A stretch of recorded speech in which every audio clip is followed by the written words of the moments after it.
So real quick, we're going to be troubleshooting this EPR valve right here. So real quick, we're at the rack because that's a remote header, right? So we're going to look for that remote header A3. Now we're going to lower the pressure down on this suction group. We got to get the suction group. So I know it's this 52 psi suction group over there. We're going to click on that puppy right there. We're going to go over to service. We're manually on the relays. Okay, we're manually on all these compressors. We want to lower this suction pressure to a lower suction pressure, and we want to see if the valve does it with it. I'll show you when we get there. So you can see that all those compressors are on, compressor 6, compressor 8, compressor 9, and we're going to go over to the suction group down to 42. Perfect. Let's go check it out. Now you see I'm all the way at my remote header across the store.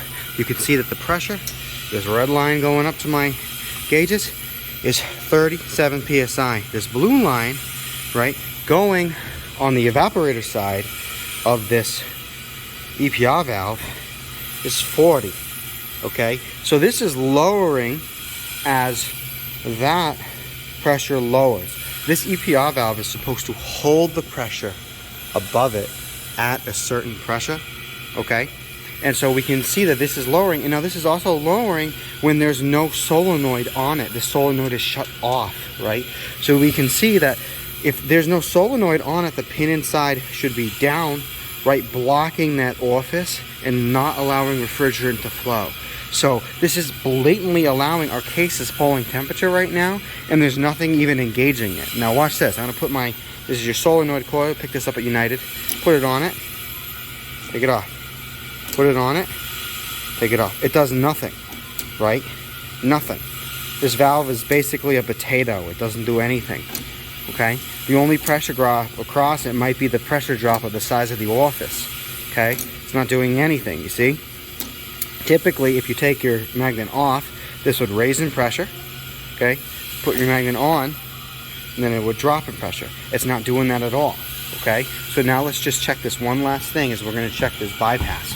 So there is a manual stem down there, right? Somebody could have been working on this case, manually stem this open. So let's see. Nope, that's all the way in. You see, righty tighty. So that's all the way in. So that means that that's where it needs to be.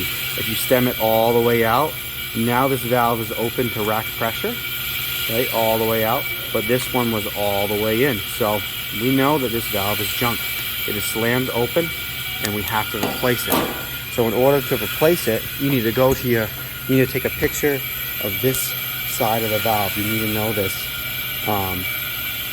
port size, and you need to know this column size right there. Flowcon A8 SPORT valve. You have to take a picture of this whole nameplate, bring it to your manufacturer, and you'll be able to replace it.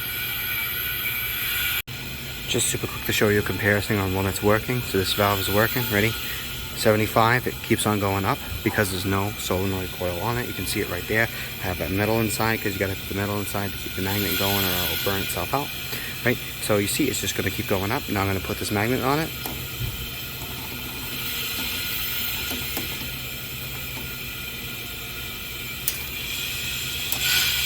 There we go. Just had to put the magnet over.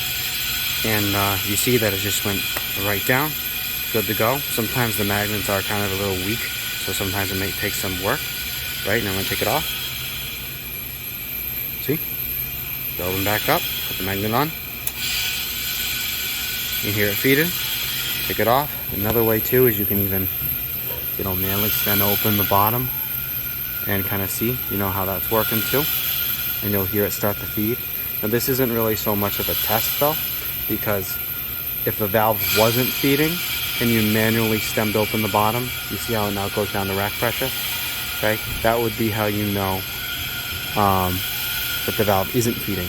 But in this case, I'm just kind of showing you how a correct functioning valve differs. So one more time, you put it on it, it'll go down to the corresponding pressure. You see how that's a 22, 23 evap coil, that's what it's targeting. So yep, that's how the correct valve functions. So we know that this valve over here is junk. We got to replace it. So yep, that's how you do it. Like, subscribe, and all that stuff. Quick, take out your manual inputs. Don't be that guy. that you're gonna have your buddy come here on call because you didn't take out your inputs. Take them out. That's it. That's how you do it.